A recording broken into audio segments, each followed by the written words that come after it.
I always used to boast to my friends and family that I had the largest private fleet collection. I could fly anywhere in the US on FedEx. With recognition, it has to be heartfelt and meaningful and authentic. So it's not going to work for everyone. And that's okay. You're just trying to move like the 60%. All right, bring us in here, Alma. I'll bring us in. Wait. We need to do your pronunciation, your last name. I always forget it. Beau, Say, and then like jour, like, Jour. you know, soup du jour. Beausejour. Yeah, you got it. I mean, you could say Beausejour too, and I'd be fine with that. Beausejour. I don't think I'm fine with that. I've been called worse. All right, welcome to the show, Denis Beausejour. It's good to be here. Good to be here. I like that we're a show. Yeah. Well, Denis, anyways, it is wonderful to have you here today. So actually, I'll just give a little bit of context. So Denis and I met because, Denis, you were listening to this show. You were listening to the podcast, right? That's right. Uh-huh. I reached out and I just had to meet the hosts of the show. Wait, Denis, how did you find our podcast? Because I mean, it's a silly question because we know that there are just so many millions of listeners. So right, the question is more you just scroll on YouTube and it just comes up, and that's the next thing. And then the question is more for those who have not found our podcast yet. How have you not? But humor us here for a moment. Yeah, I mean, I don't remember the answer to that question, but I'm just gonna make something up. Okay. See, I was on LinkedIn one day just searching for some beautiful questions, and it's like it appeared. Yeah, well, I'm not surprised. Again, our podcast is all over. We're very popular, but I guess I'm asking a bit more of a question, which is, Denis, like, what like, why are you interested in podcasts about people in the workplace? Like, how do you come to a podcast? Okay. I think what got me was Alma does a great job with storytelling. Just phenomenal storyteller. And if you want to be a better storyteller, talk to Alma because she can really hook you up. And I wanted to reach out and just learn more about the process around storytelling. And so that's kind of how I was listening in and how we got connected. That's awesome. Yeah. I think we should do another episode more focused on that. But Alma, can you tell us, on one foot, so to speak, what are the ingredients? What are the ingredients to a good story? Or to good storytelling? Yes. Yeah. Okay. The essential one, one of the essential ones is that whoever is in the story, your protagonist, right?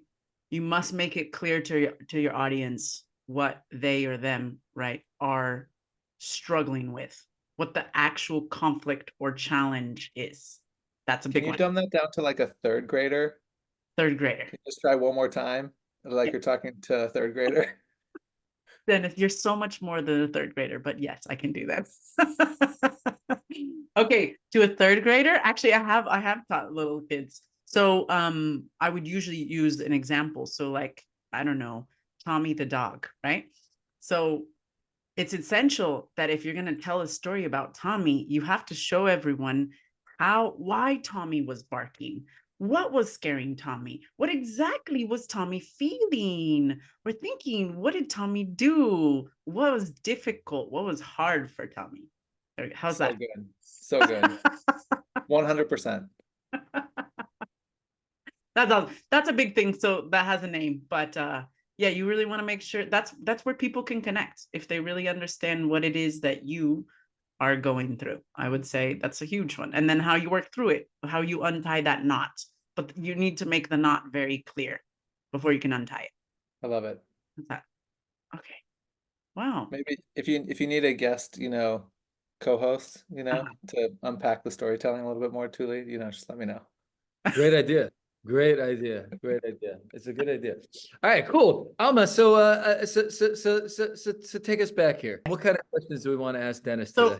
Right. We invited Denis on because, as you can see, he works for OC Tanner, and one of the topics that we haven't gotten to explore as much yet on Beautiful Questions is this topic of recognition as a part of recognition, specifically employee recognition as part of employee engagement and building organizational culture.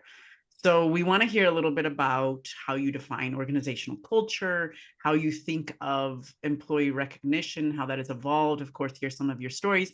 But we also know that you come from a different background. You are not from the Masters of Science in Learning and Organizational Change. You were not formed in like the people and the people things or the org design and org effectiveness things that many of our guests have been up until now. So we're diversifying because it's important. We want to actually hear from your background and how you got into OC10 and this type of work. So yeah, could we start there, Dennis? How Yeah.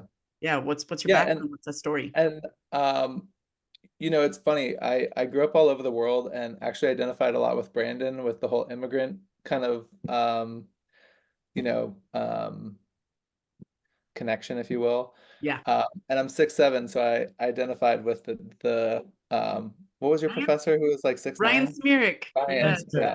I think So it's 6'9". I'm like relating to every single one of your peeps. But how I got into recognition was I was selling for FedEx, and I was part of their global team in Latin America, and I was doing what I thought was pretty important work, you know. It was in the healthcare vertical, so I was really trying to get, you know, heart valves and really important pharmaceuticals like to the right patients across the globe, pretty much every night.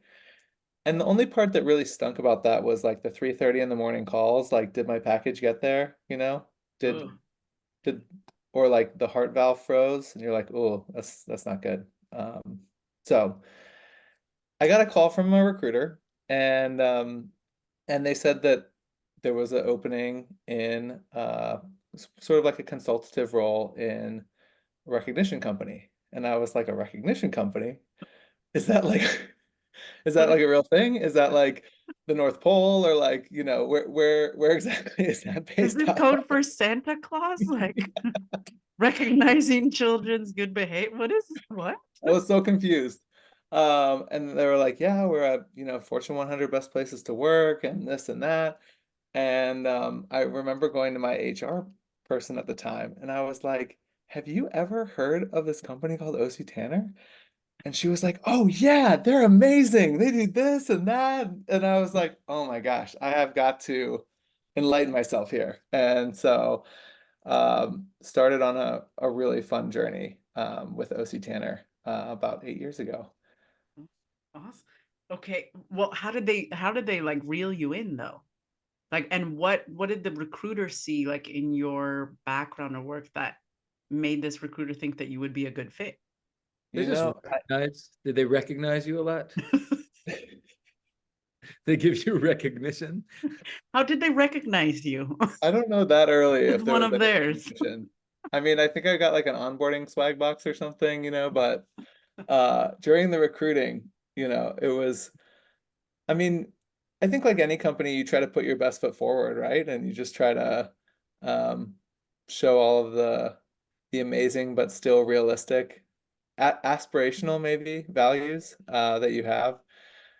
It just seemed like a real family-friendly company. You know, I was going to be based in Chicago and wouldn't be traveling, which I was traveling every other week with FedEx and was really tough on the family. As much as I loved traveling to Colombia and Costa Rica and Puerto Rico and Panama and everywhere in between, it's tough in the family life, you know? And Yeah. so um, thought I just thought their values were really well aligned, I guess, with my values. And I wasn't sure if I was going to get the job. I figured like everyone's trying to get a job with a recognition company, you know? So I I think the day that we did the interviews in Salt Lake, uh, which is where they're headquartered, I remember walking in and sort of sitting in the lobby, and this guy comes through with like this enormous painting. It's like, I don't know, 10 or 15 feet wide. And he put down the painting and he shook my hand and he said, hey, I'm the CEO. And I was like, oh, nice, nice to meet you. why are you carrying a painting into the office? And he was like, I really wanted to give this as a gift for a guy that has done a really great job, and this is what he wanted in his office, so he's bringing it in himself. And I'm thinking, man, this guy is just doing it all himself. And very personable. He didn't have to stop and say hi, and just great guy. He's actually just retiring, and successor's taking over. Today actually was his successor's first day. So good luck, Wow. Scott Sperry. Wow. Um, but yeah, really, really interesting day in the office. I actually thought that uh, I didn't know my geography very well, and I looked at what city was near Salt Lake, and Phoenix was the kind of close. And it was February, and so I was like, okay, Phoenix, okay, it's warm. So I just packed my suit, like nothing else, and everything else was like shorts and t-shirts. And I got there, and it was like a blizzard. It was like it was really cold. And I was Go like, I'm so shopping. thankful I have this suit top on because otherwise I would be frozen, completely frozen. So That's anyway, don't look at like a neighboring city and assume that they're similar, yeah. Yeah, mountains. They can throw you. they can throw you. They can Wait, throw you. I have an important question here. When you worked for FedEx, did you get to travel on FedEx planes? I did. I did. I Mm. always used to boast to my friends and family that I had the largest private fleet collection. I could fly anywhere in the US uh, on FedEx. So basically, there's like somewhere between 2 and 6 jump seats on every plane. If you've watched Castaway, you know how it's set up. Um, Luckily, Absolutely. none of my planes went down on an island, but you know, um, and yeah, it's actually brutal travel because you leave at like, say I'll leave Chicago at like 6 or 7 p.m. and get into Memphis around 10 because Memphis is their global headquarters. And then you have to wait from 10 o'clock until like 3 in the morning for them to sort all the packages because they sort like 28 million packages a night or something like that. And then there's like a little lounge, and everyone's just sort of like half awake, half sleeping. And then you jump on your next flight at 3 a.m. and then you're in Miami at like 5 or 6 in the morning. Oh, So you don't even need a hotel, you know? that's Wow. cool. They save Wow. on hotels. We like that. By the way, that's so cool. That's so Very freaking cool. cool. That is It very was fun. Dennis, just I know so like this is fascinating. I want to go back, of course, to like OC tenor and culture and everything. But could you give us, even if it's like 2 minutes, brief overview of like who you were even before FedEx? Because you mentioned that you lived in many Sure. countries, etc. Yeah, a little bit more of your own story as well. Yeah. Yeah. So I was born in Toronto, Canada, to Canadian parents. Mhm. And my dad was an expat, but both my parents with Procter and Gamble. And so we moved from Canada to Australia, Japan, Hong Kong, and then finally we ended up in Cincinnati, which is Oh, their global headquarters. okay. So it was a journey for sure. How old were you when you ended up in Cincinnati? Like 12 or 13. So Wow. still relatively young. So like your Yep. grade school was all over, basically. Grade Like school was all over, and then middle school and high school mostly was all in Cincinnati. Cincinnati. Nice. How's Yep. your Japanese? Skoshi dake. Oh, I mean, watashi not very wa good. ichiban. ボーセジュルです。どうぞよろしくお願いしOh, ます。itadakimasu. That's it. I'm done. Julie, where were you? You didn't get in the game. Yeah, where was your Japanese, man? I don't speak any. Wakarimasen? I don't speak any Japanese. What can I tell you? You could say arigato. I'm clearly not as cultured as you are. Sayonara, suckers. Anyway, all right, cool. So you live all around the world. You would you study in college? Oh yes. Yeah. What were you interested in? Yeah, so my undergrad was international marketing at the College of William and Mary. Mm, And then when I moved to Chicago with FedEx, I was in Memphis with FedEx at the beginning, and then Miami, and then they moved me up to Chicago when I was part of that healthcare vertical. And while I was in Chicago, I thought my next stop was going to be in Brazil with FedEx. And I figured I should get an MBA while I was close to two world-renowned MBA schools or B Yeah. schools. So put in my application, and I don't know. I think I was the only person in transportation that applied, so I think that's how I got in. But whatever it takes, I made it, and I'm thankful. You're a It was fun. Kellogger, right? A Kellogger? Kellogg. Yep. Awesome. Did you like business school? I did. I did. I wasn't sure how much I was going to get out of business school. But I feel like it's just like MSLOC, it's like a certification in some senses of the word. Like people are like, "Oh, I know that you have a similar set of experiences as I do." So Mm, it's like easier to like network, I guess. Or it's Right. easier to kind of have that shared um vocabulary. yeah. And then there were a ton of really great courses. My favorite one is cross-cultural communications Mm, and sorry, cross-cultural negotiations. mm, And it was this whole idea that we negotiate every day of our lives, but we have no idea what we're what the other side of the negotiation table looks like, what their interests were, or and so you literally spend the first minutes negotiating, like one person's a buyer, one person's a seller, two students are negotiating with each other. And then they rank it all on the board from like the best seller to the best buyer. You know what I mean? Like it's like, oh, there's Dennis up there, number four. Ooh, not so good this time, or whatever. yeah. And then they go through the case afterwards and talk about all the potential outcomes. So I don't know. It was some cool stuff that they did. That was Wow. fun. Oh, yeah, I'd take that class. Oh, for Yeah, so if you ever sure. need help negotiating for like a car, just give me a call.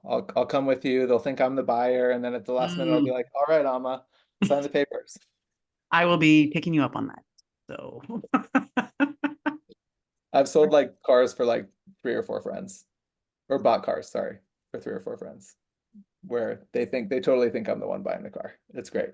and then So, I'll take notes and get So a much better price. can you give us like one tip or trick when it comes to good negotiation?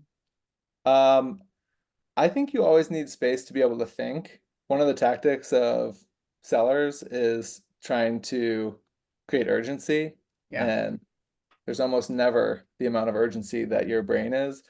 We always talk about like fight or flight or fawn or freeze, whatever. There's like four of them now, but Yeah. fight or flight are like the big ones. And if they can get you to turn off your thinking hat and go into fight or flight, then you'll buy a car or whatever you're buying in a way that's way more, you know, advantageous to the seller because you're not thinking. So Hmm. make sure you think while you're buying or selling. That makes a lot of sense. Like Don't get triggered. yeah, something I'll do something. Yeah, I mean, meaning, so one tip would be, hey, let me call you back later, or I'll come back tomorrow or something. Hmm. Yeah, Find your they need to sell you something way more than you need to buy something. I can promise you that. It's true. It's true. Okay. This is fascinating. It's always fun to learn more about our guests. So I didn't know those things. Negotiating. I wonder about the cross-cultural part, but maybe we can get to that with kind of our next, like one of the big topics we want to talk to you about, because you do have a different perspective, right? And OC Tanner comes out with a global culture report every year, right? Every Yeah. year. Annually. So if we could shift gears into organizational culture a little bit, right? But Alma, I'm Oh sorry yeah. to interrupt. Can I just want to put one fine bow on this kind of background thing, and Go then for get it. to your culture question. So because your background, seemingly, I mean, fascinating. You got to grow up in like all sorts of different countries. You got to fly around the country in FedEx jets, which I'm like that sounds awesome to me. He's jealous. I'm envious, yeah, for sure. No, not really. No, I'm just happy for you. And but it does kind of come across that like the path you were on is a pretty traditional business school. It's a business path, right? You were selling for FedEx. You went to business school. You were going to probably, you could have kind of continued with that company or go somewhere else, become a VP, kind of climb the ranks of any kind of big corporation. Yeah. But then you clearly shifted a bit in some way with OC Tanner. In other words, right, or maybe not. Meaning, it seems to me that that kind of there's a shift here. So I'm curious, like, first of all, what was that shift like for you? And also, what is it that you think that OC Tanner saw in you that they're like, hey, we need Dennis on our team right now, to help Yeah, us with no, culture recognition, all the stuff that they do, which we're about to talk about. yeah, I think I realized, like, especially in healthcare, right? I was like helping save people's lives, or part of the team, if you will, that was helping save their life. And I realized with OC Tanner, I could also help save lives, because I realized, like, there's like this mental health epidemic going on. Like, I think it's like 80% of people are looking for a new job. They're not happy with their current situation, or would take another job somewhere else with the same pay and benefits. So basically, they're not like they're not loving their life, and like there's this halo effect that, like, when you're happy in one part of your life, it like spreads to the other parts of your life. So kind of my thought was, like, if I can help people thrive at work, then really that's going to help them thrive, like, anywhere in their life, like in their relationships or like at home or whatever. So it like changed it to me from like making sure people's bodies worked to like making sure that they were like could bring their whole self, to Mm. work. So I don't know if that makes sense, but that was sort of like the shift for me. Yeah. All right, cool. I like that. I like when how quickly did you catch, like, did you have that thought and kind of that shift in your mindset during the interview process, or once you were already working with them? No, I think it was pretty early on. I think it was actually the way that HR business partners like eyes lit up when they talked about not just OC Tanner, but like about recognition and about some of the ways, like some of the problems that they could fix. I was like, man, these are like deeply entrenched problems that like a lot of companies. I mean, I'd worked at a couple of companies before joining FedEx, and like every company has like problems, like systemic problems that need to be fixed. And um, I don't know, it's just amazing how saying thank you can fix so many other problems. Um, like a manager sucks at like listening to their people, right? If they can say thank you once a week, it like will improve the team's view of how empathetic that leader is, Mm. even without them actually being more empathetic. Does that make sense? It like covers the sins of the OC Tanner. His name was Obert Clark Tanner. He actually said recognition is like greasing the wheels of commerce. It's like the way to kind of make business function more easily, Oh, because you're like adding that grease, if you will, to the skids. So huh. Wow. He was greasing the wheels. Okay. A lot of greasing the wheels. things a lot of things go off in my mind with that metaphor. But I really, okay, so you said something, I really like it. You said something about the line that you said about now moving from FedEx healthcare, right? Like being a part of the team that helps people's bodies function well. And then going into this line of work and being a part of contributing to, did you say organizational health? I mean, I think I Was was talking about individual health, like helping yeah. Okay. employees thrive at work, but I Mhm. think if your organization isn't healthy, your your people can't be healthy, I Mm. had a friend that worked at this great startup, and I knew like 5 of the 10 people that were at the startup, and they were all amazing people. And the startup had a toxic work environment. And I was like, how can this be? I always thought that, like, if people who are cool and get along with each other work together, that would automatically equal like an amazing culture. Mm. Wouldn't you think that? Yeah. Absolutely. How can that be? It's not true. because like the processes and stuff. It blew my mind. It blew my mind. I always figured that culture was some sort of like aggregate of like individual. Uh, Greatness. yeah, Yeah. yeah, So Is how it do you, not? What is it? there we go, exactly. So how do you define it now? How do you define yeah. organizational culture? I think it's how I think I've heard a lot of definitions on culture, and Uh-huh. I don't want to just pigeonhole myself into one. So I'll say like my first thing is I think culture is how things get done around here. Mhm. And so it's sort of a combination of like the processes and the people and the power dynamics and right there's like a lot to unpack there. But I also think that like there are levers that can help with culture. And I think leadership is like a really important lever. I think having purpose, like making sure that your people feel called to the purpose of the organization, having opportunity for them to grow, whether that's like going up the org ladder or whether that's learning new skills or whether that's having an opportunity on a special project or whatever.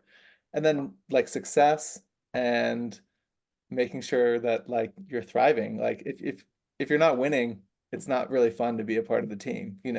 So how do you create that like winning culture?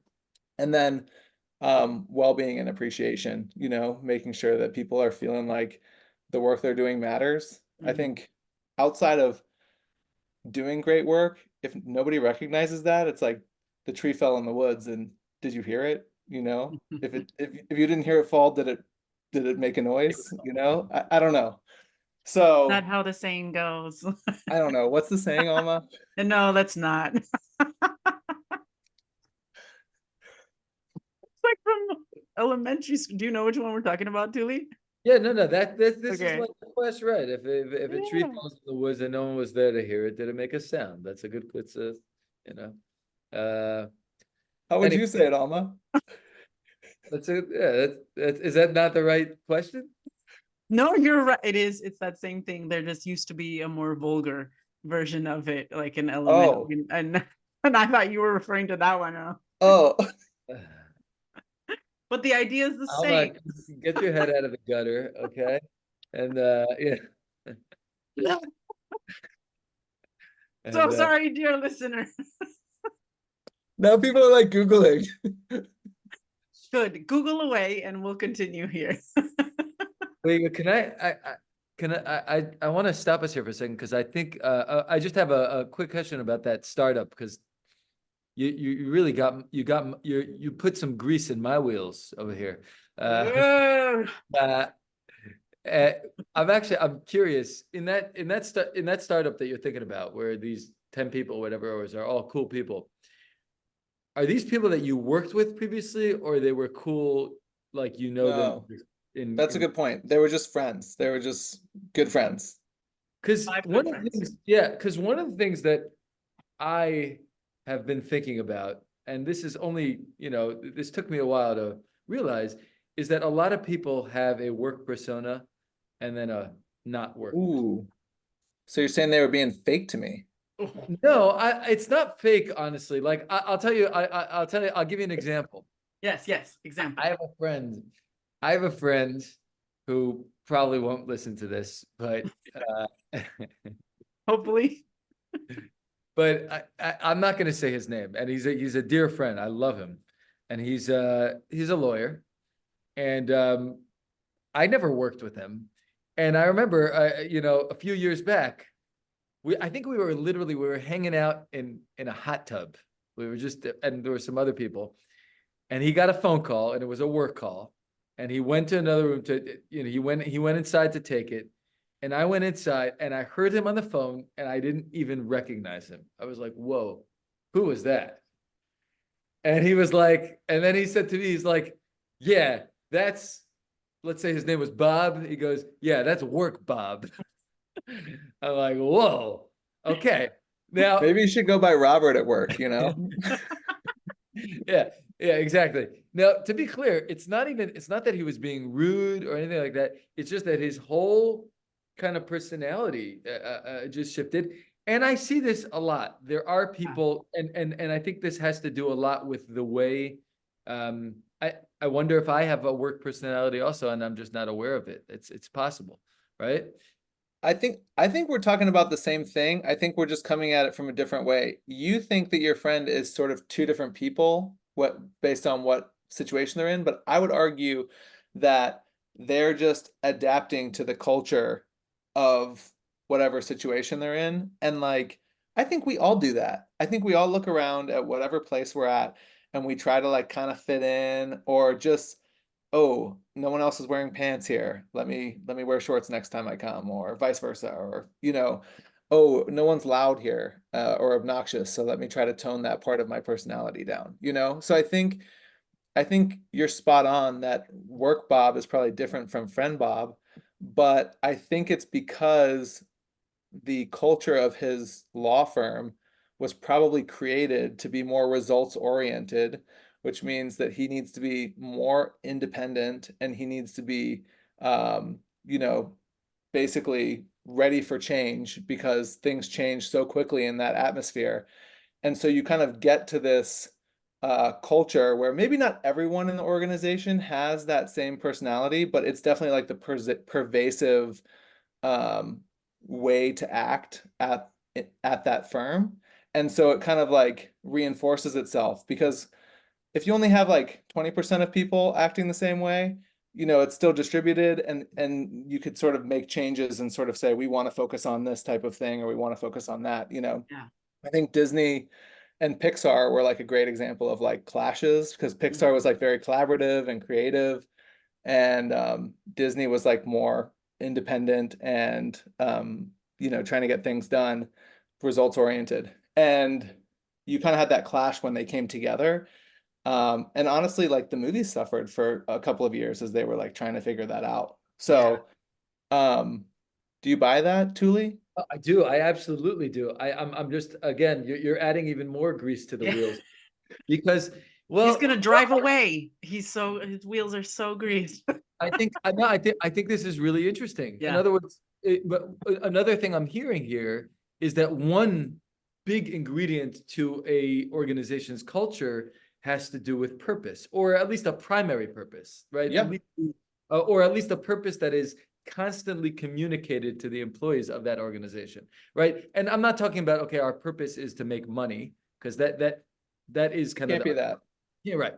But you're talking about, are we results oriented? Are we service oriented? Are we, what is it that we're trying to do here?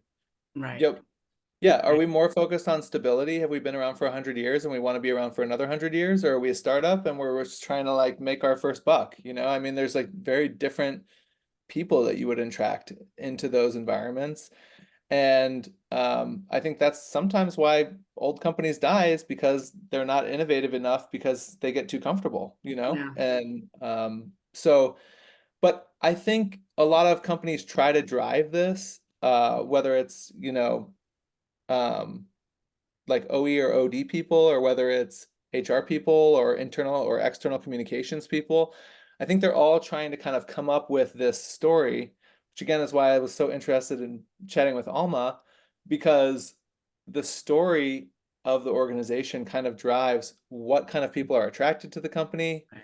what kind of people decide to engage with the company, and which people stay with the company. And Mhm. each of those decision points kind of create this self-fulfilling prophecy in terms of what how work gets done. Yeah. And I would just add to that, like, not only that purpose and everything, but like the values, the true values, not the stated values, the true values are embedded in whatever that story is. So, like, going back to Work Bob, right? We don't know his firm, but we Right. can probably, and the fact that he kind of justifies it and like has done some like psychologically distancing himself from, right? That's a very valuable way to justify behavior that he might otherwise not condone, right? Without knowing Bob, sorry, Bob. But what I would say there is then that whatever is like the culture also determines, so the values also tell you, or you find in them, what it looks like to win, what it takes to win in that organization. And so me, Right. Work Bob, and like the example that you brought up of your friend. So like work Bob, somewhere along the road, he realized that like if I don't talk to them this way, they won't get it done.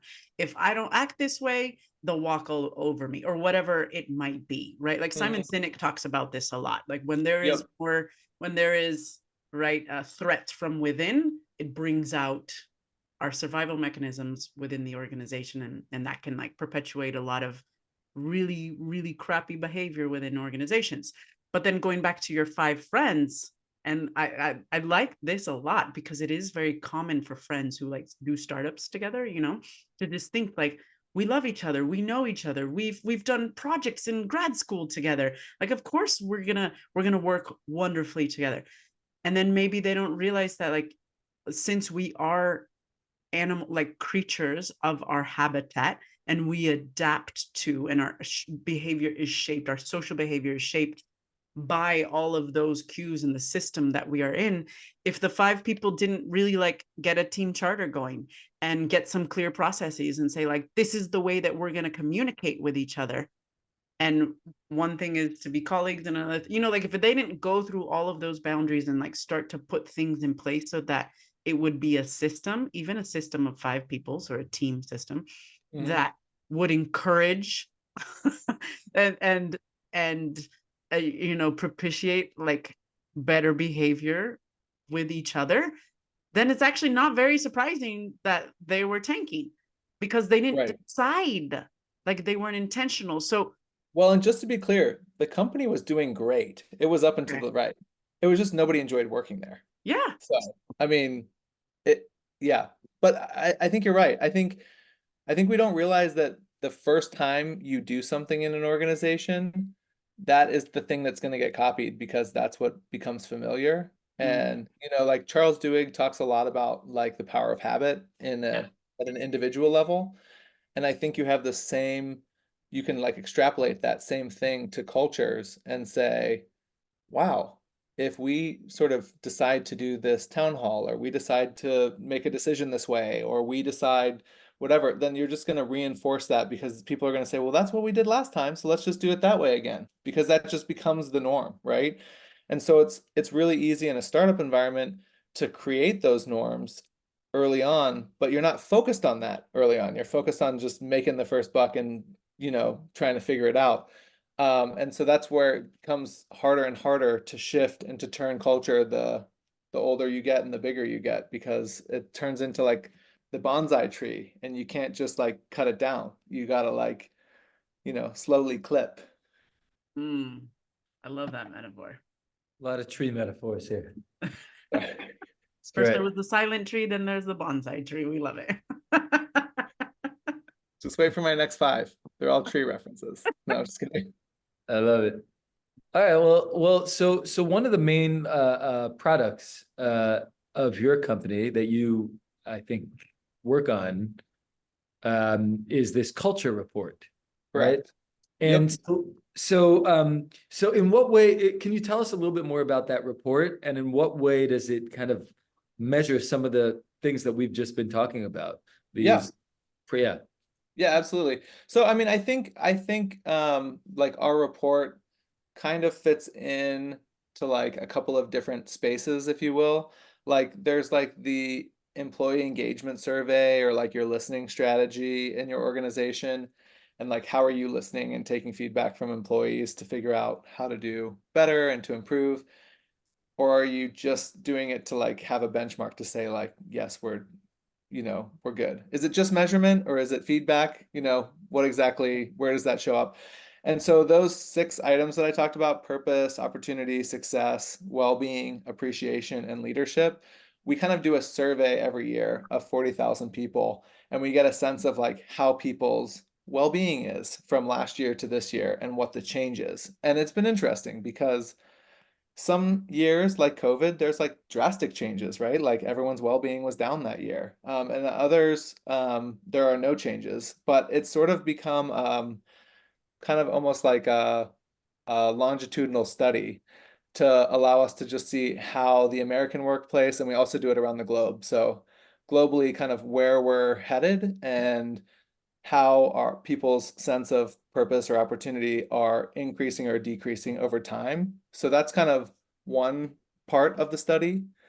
And then every year we try to pick a couple of topics just that seem, um, important to that year's things. So during COVID, I think one of the topics was about leadership in crisis and the idea that like leaders are employees too, and they've just been thrown so much during the crisis and asked to go above and beyond and be mental health counselors and to be, you know, um, you know, doctors or whatever what are those Anthony Fauci, Public trying to health, figure health, out where health the spread of officials. COVID was and everything.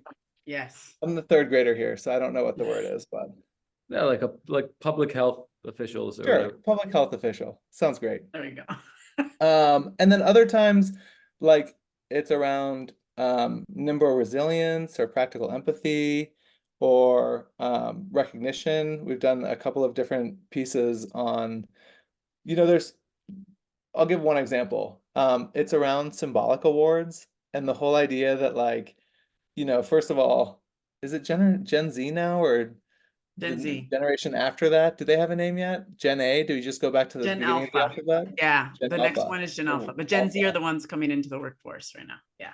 But the whole idea that they got a participation trophy for everything growing up, and yet now we're like in this digital age, and so in work, like I remember when my dad brought home like these really meaningful symbolic awards home and that would like be on his desk. And one of them was like this really cool globe that had like different precious stones making the different countries. It was like really, really cool. And he had Wow. won it for the I guess he was like the most profitable division in P&G like across the globe or something like that. But like I remembered like that and like spinning it when I'm near his desk, trying not to break it. But really like in the last 20 years, I think we've gone like so far away from that because it's like, oh, we're digital and we'll do badges and we'll do, everything can be in our laptop. Mm. And like I think we've like lost something there. And so the whole chapter, I think it was from last year's report, was just all around symbolic awards and like what is it about symbolic awards that make them meaningful? And once you receive a symbolic award, your memory of that moment sort of will be cemented. So it makes the whole experience memorable, Mm-hmm. not just the trophy. Mm-hmm. Anyway, so I could ramble on for a while, but it's just you wouldn't think that something physical could have Yeah. that much impact in our digital world, and yet maybe it has more impact because of how digital we've Wonderful. become. Yeah, that's interesting. So I must confess, I've been a consultant for 10 years and worked on organizational culture projects, and I rarely have intentionally taken into account the role of recognition. Like I definitely talk about employee engagement. I would say that I talk less about this. I don't know if it's the same for you, Tuli, but like employee recognition, like I get it, it's part of it there, but it's nothing that I've worked on very intentionally. So I guess I would love if you could give us an example of, maybe an organization that you've worked with, right, through Yeah. OC10 or otherwise, right, where they like didn't give that much weight to recognition or had something kind of blasé, Mhm. right? And Yeah. then moved in and then really worked on a strategy. Like how did that actually impact people? How did that really contribute to a more positive organizational culture? Yeah. So I think again because um recognition can be so I'm trying to think of how to start this question. So let me start by saying that every organization has recognition champions that are already there. And like you can think of the last company you worked at or the last organization you were at, and you can think of the people that were like just great at giving recognition. Like Just like naturally, like just just like, hey, you naturally. did such a good job in a team Right. meeting. So not like a Not like strong a thing. Okay. right, not like a program or anything. Just like a person is genuinely good at being At like, I being see you. grateful. Great Yes. job, Okay. Okay. Got it. Yes. Okay, so like about that occurs like about 20% of the time in an organization where you just have these like champions. Okay. Okay. And then there's 20% of an organization, and these people too, they're like, oh no, I don't have to say thank you because I gave you a paycheck. and you're doing the work for the paycheck. Oh, we love That that. is my thank you. You guys know those people, right? Yes. So then there's like 60% in the middle Uh-huh. that are like unclear about whether I should be work Bob this way over here or work Bob this way over here, you know? And Right. so really when you come up with any kind of programmatic element, you're trying to shift like the 60%. You're always going to have your detractors and you're always going to have your naturally good ats. You're just trying to figure out how do you create a culture of appreciation where the middle 60% say, oh, someone else did good work. Here, we decide to do X, Y, or Z. We say thank you, or we use this program, or whatever. So the reason I bring that up is because I think a lot of times when we think we're installing programs or solutions or whatever, we're talking about like it's going to work for everyone. And like Mm. with recognition, it has to be heartfelt and meaningful and authentic. Yeah. So it's not going to work for everyone. And that's okay. You're just trying to move like the 60%. So how do you scale heartfelt and meaningful and personalized? Yeah. I mean, it's hard, right? Like Yeah. If you have a it's got to story, I be would love if you have an example. That'd be yeah. Well, so we recently like implemented with a healthcare company and again, their problem was retention. It's like really hard to find nurses right now. great. Mm. And so the team was like, we just really want to keep people. Our focus of our recognition strategy of saying thank you is that they'll stay, you know? And it's funny, actually, like the word thank, if I can just tell a quick story about that, is Yes, yes. in in today's age, you like go somewhere and then you tap your Apple Pay or whatever. I mean, you can be in Europe and it doesn't matter that you don't have euros or francs or whatever, Yeah. Yeah. or the pound, I guess is you just tap and like it all works, right? Yeah. Well, back in the bartering days, like that wasn't a thing. It's like Right. I have eggs and you're a tanner and I want a jacket, a leather jacket, and you have eggs, and it's not an even trade, right? Mm. And so you would trade, and then the person who is getting the better deal would say, I will think of you as sort of a parting, like, thanks. Yeah. And so I will think of you, think became thank, and then I will thank you. And that is kind of the origin story behind like the word thank. In And oh, so if you think about that today, yeah. like, yeah, we have these total reward structures and everything where we're paying people, but like, and I don't know if you guys have ever experienced this, but you could be getting money and feel so unappreciated at work that you like feel like something is being stolen from your soul just by going to the job to exchange it for money. And it becomes this like awful, really terrible experience where you feel like you're being taken advantage of. Mm. And I think recognition, like we did one study one time where we surveyed people and said, hey, would you rather be thanked for the great work you do, or would you rather get like a 5% raise? Would you rather get like a promotion? Would you rather get more time off? Like there were like all of these other options. And 37% of people, the number one response was just recognize me.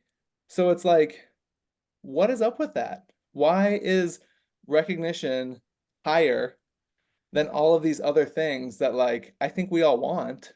Yeah. Why is that such an innate need to be seen?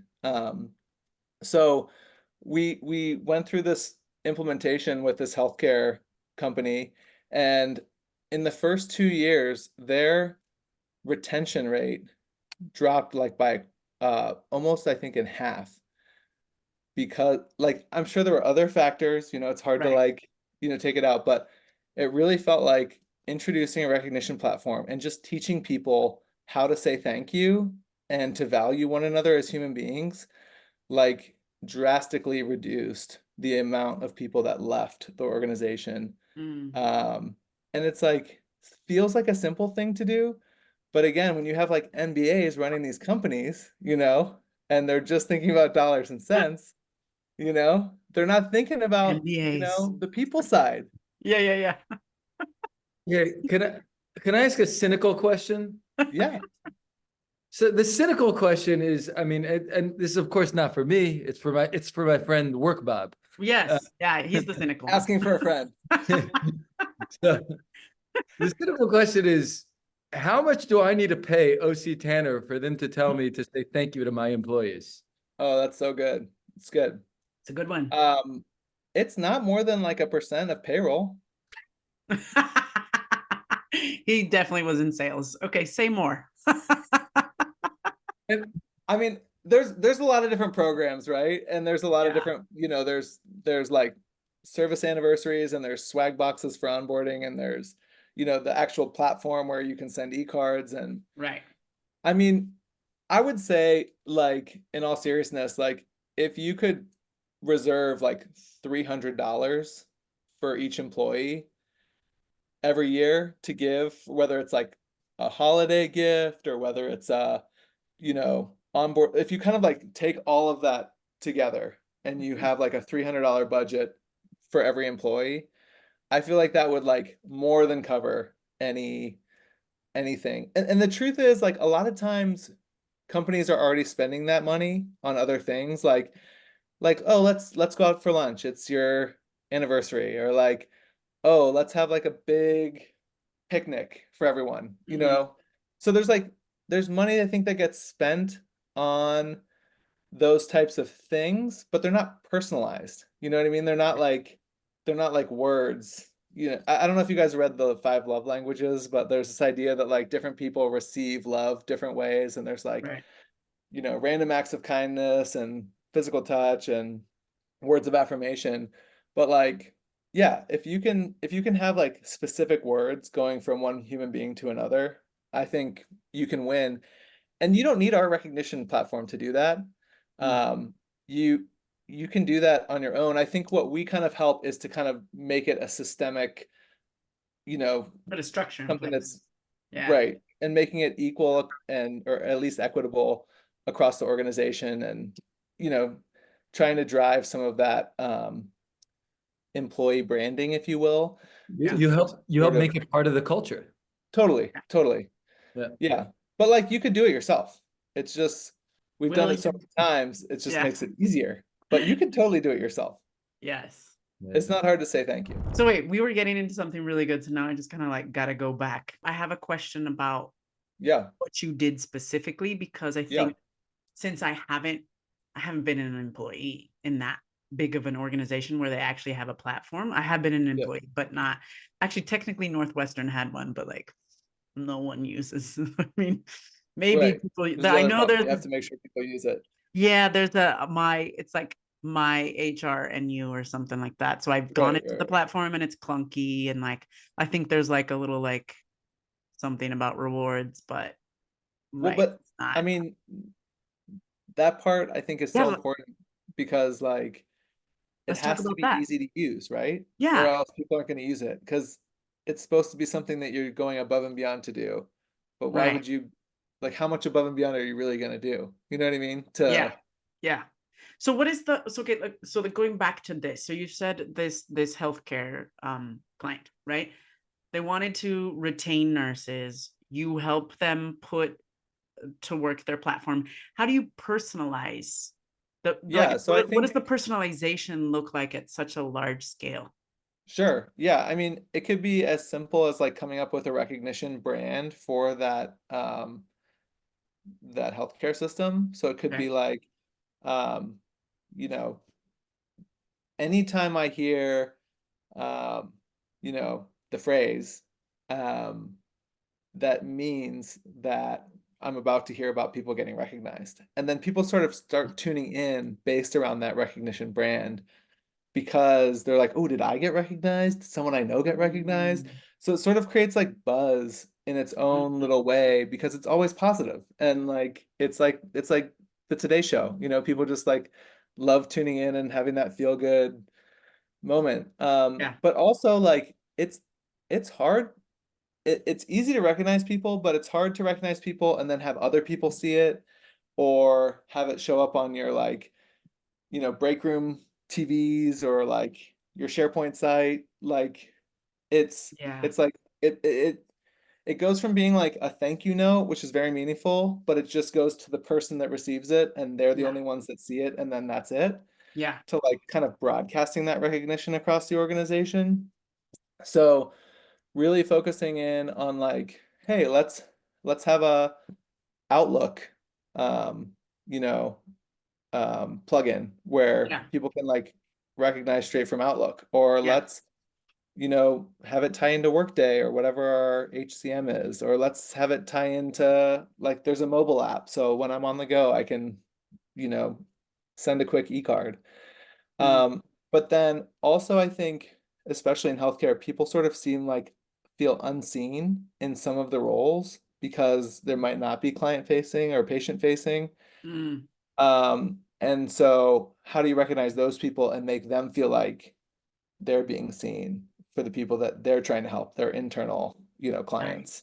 Right. So it's sort of like a whole ecosystem that you don't really think about, but once it's there, people are like, oh man, yeah, I was recognized in the last 30 days. You might not think about the one note card you had, but like if you were, do you know what I mean? Yeah. Like it just gives more opportunity for recognition to flow. Yeah. And so then it's like, I know like the first couple months I started at OC Tanner, I think I got like 70 or 80, I'll call pieces of recognition. Okay. And only like two or three of them were from my manager. Mm-hmm. One was like a welcome aboard card and it was like signed by the team. And then another one was like a pin at 30 days because it was like we started off like almost 100 years ago as like a pin company. And so it Oh, was like my first lapel pin. nice. Um, so, but then, like everyone else sort of like jumps on board. Like they send an email with new employees and are like, hey, just click on the picture and say welcome. And so anyone in the organization can click on the picture and just send you a quick note or an email and just say, Oh, hey, welcome, we're glad you're here. That doesn't happen like in the system, but you're like trying to create these processes so that people like it takes 2 seconds to click on an email and say welcome. yes. But if you get 20 emails that say welcome, you feel welcomed. Yes. So I don't Yes. know, just trying to make it really easy for people.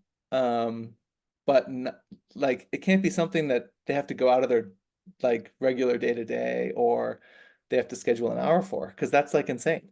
Yeah. So I guess you would probably use a lot of like behavioral economics kind of principles like Totally. from nudge, Totally. thinking of Everything is a book nudge. nudge. Everything is Yeah. nudge. No, seriously, Make we it have, make it easier for them to do the thing or that they have to opt out of yeah, recognizing, right? Do you have any we examples of that? at OC Tanner, we have like 30 and 60 and 90-day emails that we send if we haven't recognized someone else. Like it's an Oh, email that we get that's like, hey, it's been 30 days, like recognize someone. you're And we not always grateful for anyone? Huh? Huh? and we and we always kind of joke internally because we're like a recognition company, we're like, oh, it's so shameful if you get like the Yeah, 30-day seriously. nudge, It's you not know? public though. No, it's not public. But sometimes I feel like my coworkers put it on LinkedIn. And it's like, oh, I forgot. I forgot. So, but That's like, I mean, all joking aside, like it does remind you, and yeah, it is easy to be like, it's easy to think of a couple of people to be thankful for when you're in that mindset. right. I know some leaders just like put it on their calendar once a week to just like as a reminder, like who are you thankful for? And it's like it improves your well-being because you Right. start thinking about others and then it brightens someone else's day that you randomly reach out. Yeah. Like it's just crazy how it just, you know, How do you, okay, a few questions there. yeah, How do you like control or design, let's say? How do you design? You said that it isn't real and it doesn't work if it's not heartfelt, right? sure. And it isn't actually meaningful. Now, of course, it doesn't have to be like, wow, you saved my life and right. Right, right, To right. be like a big No, thing. I'll put But it how do this you way. design for that? there's like compensation, right? Right. And then there's recognition, and then there's incentives. Right. Like the Incentives reward stuff. Yeah. incentives is like you hit 100% of your quota, so you are getting X number of dollars. Or I asked you to work on a project, and if you can complete it by this date, you get a gold star. That's an incentive, right? Yeah. And then compensation is like, this is what I need to feed my family to like survive, you know? Yes. Yeah.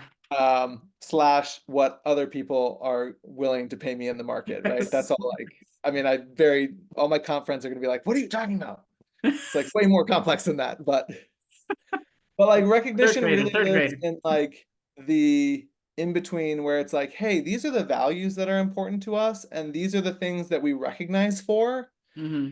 Um, I mean, it could really be anything that you're trying to recognize for, but the idea is that you don't get it every single time you perform that action, Yeah. but you get it often enough that it reinforces that you're trying to do those things. Yeah. That makes sense? Yes. Yes. Yes. Yes. Yes. Yes. But how do you design for the heartfelt part? Like, how do you like, okay, you have OC Tanner. Well, Mhm. I don't know. That's like a company. That's not a good example because you'll like understand all this Okay. You're psychology. saying like, how do you get good at it, at recognition? No, how do you, okay, if we're talking in like big Let me give you scale. this. Let me give Okay. you this idea. Okay. So one free resource, iappreciate.com.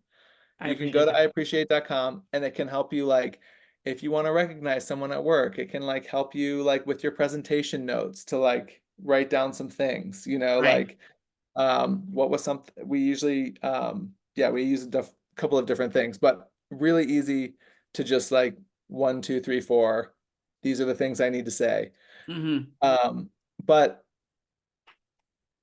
we have this service anniversary piece where managers and coworkers can type in comments into like a Mm-hmm. little memory book, Mm-hmm. and then the person gets it on their 5 or 10 year anniversary, and Ooh, they can read it, and it's nice. got like photos and pictures, or sorry, videos, and just like nice comments. Yeah. And we were always wondering like, well, what if this isn't like, how do you make it meaningful, Yeah. right? Because like, what if someone put something silly in there, Yeah. or whatever. Yeah. But like 94% of the comments were considered meaningful. Like, sorry, 94% of the recipients of that yearbook thought that it was meaningful to them. Nice. So it's almost like less about the words that are in there, and it's more of like the words plus the action like together Right. makes it meaningful. Yes. I think so many people are worried that like they're not going to say the right thing, or like I'm going to say something nice about you and then Tuli's going to get offended because like I didn't say something nice about him. Right. So like, Right. you know what I'm saying? Yeah. So um but like actually none of that matters. The fact that you took the time out like inherently makes it meaningful. Yeah. That's, I mean, yes, I see kind of that psychology about this. I just think about like, okay, if when you go into you sell the thing, right? You Right. sell the platform and whatever, and you're going to implement, which I imagine Mhm. it's this whole process in and of itself. Like, how do you're trying to essentially mold the culture, right? And make Totally. recognition and, oh, I'm going to put comp aside, but maybe we could talk about like incentives because you also get into that, right? So like Mhm. incentives and then just in general recognition and gratitude and showing gratitude, making you're trying to create all of kind of like the conditions and the processes so that can become a habit for people and hopefully be an authentic habit, right? Which I think is wonderful. However, like so many corporate cultures out there are, because of other things, very competitive. Totally. And right, like work Bob. Yeah. Work Work Bob Bob. probably, yeah, we love him. Work Bob probably, like, in his first 6 months, realized that, like, oh, I'm not going to be taken seriously, or I'm not going to move up, right, in this corporate ladder if I don't talk a certain way, or if I don't like demand of like, you got to talk to the people in finance this way. And you got to, like, I've worked with many organizations and, and people, and that's in fact how people kind of justify some of their behavior that they might not, right? Right. Like, so how do you, how would you and maybe your team or whatever, like, what are the best ways to actually, you want to change the culture, you're implementing this platform, but if it's already a kind of a competitive or has some, toxic traits within it, or and Yep, like being, showing gratitude could be considered weakness, or like why would you show gratitude with people that you're competing against? Like what about sales totally. teams? Yeah. You know what I mean? Like So how do you go about like all that invisible part? no, The I get it. I platform is get it. visible. So there's like a whole culture consulting piece that happens before we launch Oh, the program. got it. And like Okay. we'll do like executive level interviews, we'll do interviews with like rank and file employees or team managers. And what we're really trying to do is understand the landmines that are there Mm, and what's happening, and then we'll actually shape our solution based on where the culture is. And like, for example, like if a senior leader isn't going to recognize, like we're not going to help that company like with recognition because like what's the point? Now if you got a team of 10 senior leaders and one of them's against it, that's fine. okay. We can figure that out. You know what I mean? But like if senior leaders aren't modeling it, it's never going to take off in the Right. organization. I think we all Right. know that, right? Yeah. So there is definitely like a whole like 3 to 6 month engagement that happens ahead of time where we're really trying to understand Mm, what what what job recognition is doing for this organization. Are we trying to retain people? Are we trying to engage people? Are we just trying to be like a cool employer of choice, like, make a list or something? yeah, Like, what are 100 we best trying to places to do? work. Yeah, yeah, Yep, yeah. yep. Um, and and once we're clear on that, it's sort of and we understand the input from the senior level exec leaders, we can you kind of can back into what we would recommend. And then obviously after that, they can choose what they want to do. Mhm, They're the client. mhm. But we try to give kind of a plus B equals C equation, if you will, on those pieces. And then that kind of enables a program to launch that's going to be successful. Yeah. Okay. Okay. That okay. Yeah, so you can't not just, you can't just go in and put in a nice platform and expect it to be I used. mean, people do all the time, like your Yes. Northwestern comment, people do all the time. Oh, It's just, you know, it's just not going to be effective, and then you're just wasting money. right, right. Okay. So last little thing that is interesting to me, because I don't know if you've heard some of our episodes, right? But like one of Yeah, the things that we have in some episodes, it's come up that we wrestle with a lot is kind of just the guiding, let's say, understanding paradigms, metaphors of business, like why business exists and etc. And one of the things that feels a little, as the kids say, cringe or ick to me about thus, reward, sus. Yeah. Yeah. No cap. Sus about initiatives and rewards and total rewards and everything, um is that like the money, the transactional part of like I did a thing and so like now I have $150 Amazon gift card or whatever it might be, right? But like a very like a monetary economic, and I hear, talking to friends in big organizations, I hear um so many different versions of like what it's like. Some of them are just like whatever dumb company, like okay great, I got some Nike stuff, or I got some whatever. And right. others are like yay, really cool, we have really good perks, and we got Yeah, yeah, I got things that I like there's right. the consumer mentality helps that could be really cool. But you mentioned something about it could actually play like work against a company, right?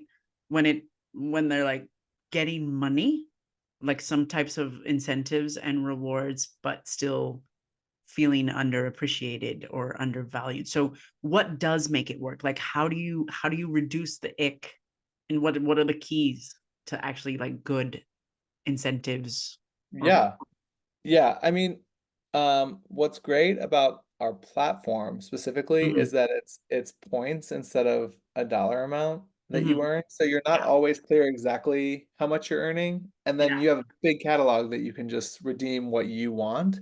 Yeah. So it's like a little bit more personalized in the way that like you get to choose what you want versus like, oh, you're getting this swag, or Yeah. you're getting whatever.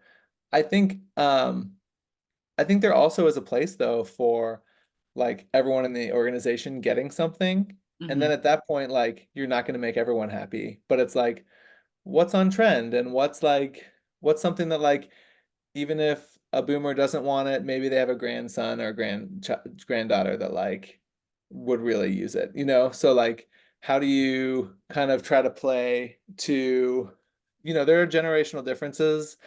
Um, I mean, what you don't want to do is go cheap and then it's clear that you just went cheap and then it's like, oh, You're these cheap. guys, because then it's like you don't really, I don't know. I've seen so many like appreciation things backfire because it's not done from the heart. It's like we Mm, should do something and then we do something and it's like a t-shirt, and it's mm. like I don't need another t-shirt, you know. Yeah. Yeah. Um, but I think if you have to go cheap, I think it's better to just send words and not do any gift. Um, Mm, and take the time and have a senior leader or your comms department craft something that says thank you, whether that's an email or on a Teams, or Slack or wherever. But yeah.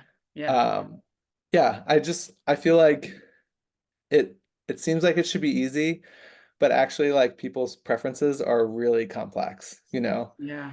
And so, I mean, even like giving someone an award, someone's going to want to be standing up in front of the entire company, and someone else would be like, I would die. Like, Yes. but would be really Yeah. meaningful if you like sat me down one on one and we talked. So it's like, how do you know your people? You got to figure it out. I know some people that like will create like a one pager that's like, what's your favorite candy and what's your favorite place to go to lunch and what's your favorite, on people's first day of work. And Yes. then they fill it out. And then you don't remember what you fill out on your first day of work because you're overwhelmed and you're filling out your I-9 and everything else. But then 2 years later, when you get your favorite candy when you're having a tough day, it's meaningful. So Nice. there's like little tricks like that to just try to find ways to you're trying to make a connection, right? That's all you're Yeah. trying to do is make a connection and build trust. So, Yeah. Yeah. Okay. So when it kind of like final question, that's interesting. Kind of like final questions, like um in a nutshell, like what is your argument for building or like for helping clients understand that it is worth the investment to really build in a system and a process to recognize their employees? What's your big yeah, argument? Yeah. man, my biggest argument. Think Yeah, through even like a all the small different company, arguments. right? Like, what about your five friends in the startup? Why Right? even throw any money at that?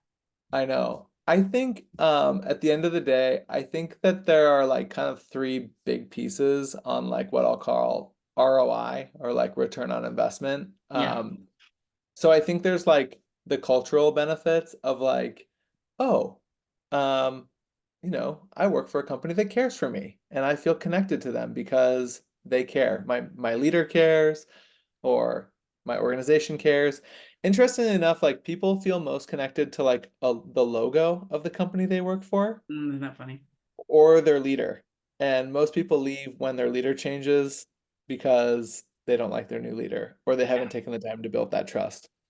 But then there's also like the tactical impact of like, are people using this program or are people saying thank you at work or however you want to phrase that question? Like, are is recognition occurring? So there's like kind of tactical and then cultural.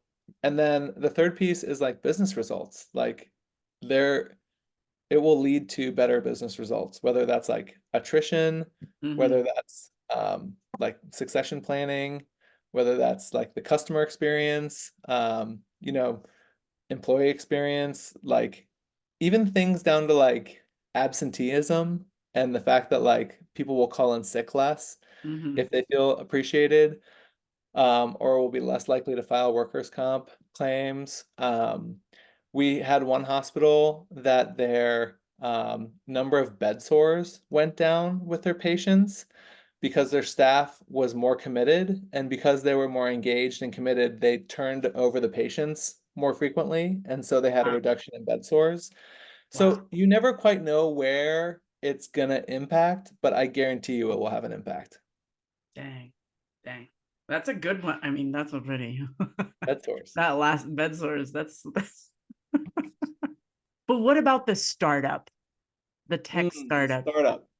How would you just Startups are hard, right? Because there's like an unimaginable amount of stress that occur around a startup. yeah. And I think with startups, I think actually like a platform or installing something actually would be detrimental to a startup environment. And the reason is because it would almost in itself feel disingenuous Mm, because like you have 5 or 10 people and then suddenly you're like using a, do you know platform? what I mean? Yeah. It just doesn't feel right. So there I would think more around like creating those habits, those cultural habits of like let's like do thank you Thursdays Yeah. and let's make sure that we're like trying to think positively on Thursdays and just really trying to go above and beyond of sending an email or saying Yeah. something,